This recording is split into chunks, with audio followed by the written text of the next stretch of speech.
Indonesia, satu kata berjuta makna, adalah negeri yang sangat kaya, baik dari segi alam sampai budayanya. Kekayaan luar biasa yang ada di Indonesia memang menjadi kelebihan tersendiri, yang mungkin diagung-agungkan oleh negara lain. Namun, di tengah kekayaan itu, Indonesia tak luput dari yang namanya perbedaan. Iya, perbedaan itulah yang membuat Indonesia semakin kaya. Perbedaan budaya, suku, dan agama memang meningkatkan citra Indonesia yang beragam di mata dunia. Tapi tak jarang ketidakcocokan yang disebabkan oleh perbedaan itu justru membuat Indonesia harus dihadapkan pada konflik yang tak kunjung usai. 1.340 suku bangsa, 267,7 juta penduduk. Begitu banyak keberagaman yang nampak hanya dari suku bangsanya saja. Keberagaman membawa perbedaan, dan tidak jarang perbedaan ini diikuti konflik. Bukanlah sebuah pemandangan yang aneh lagi apabila terjadi kerusuhan antar orang-orang berbeda suku.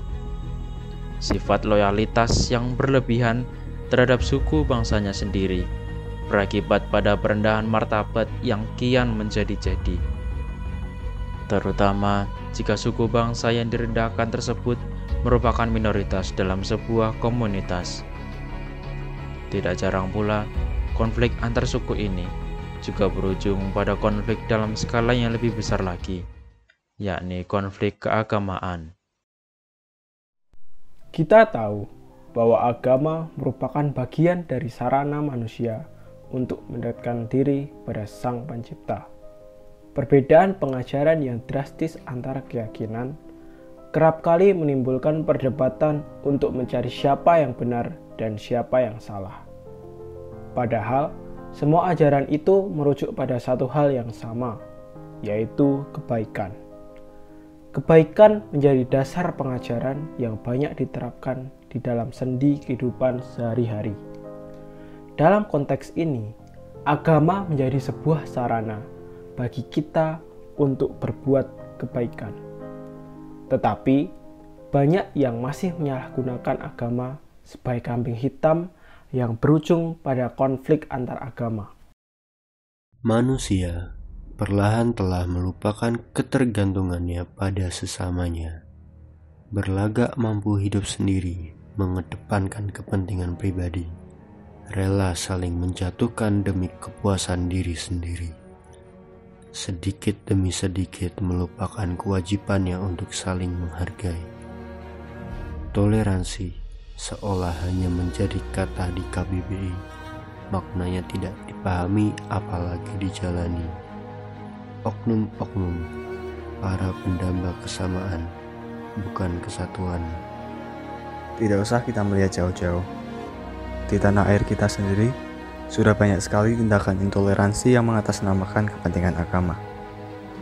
Mungkin kebanyakan dari kita menutup mata dan telinga dari segala hal yang terjadi. Akan merepotkan jika kita ikut campur.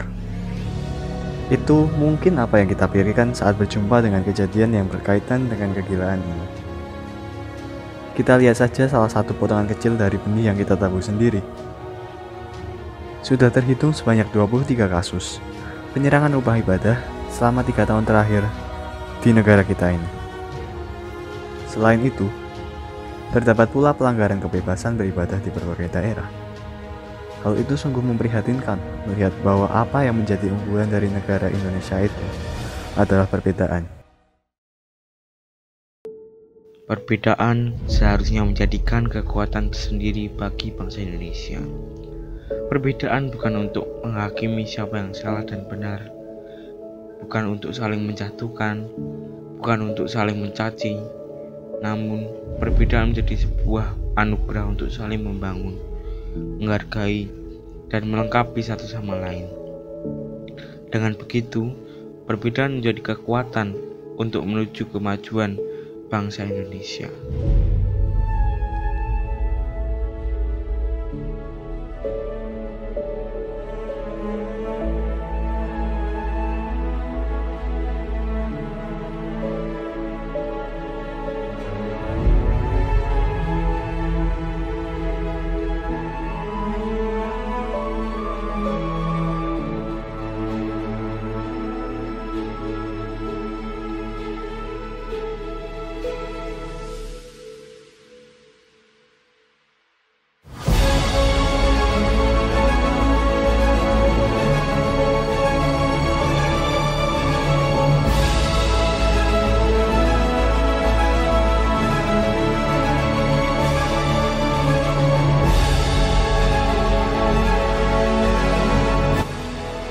bersama-sama kita jaga persatuan dan kesatuan bangsa dengan cara mengembangkan sikap toleransi dalam perbedaan.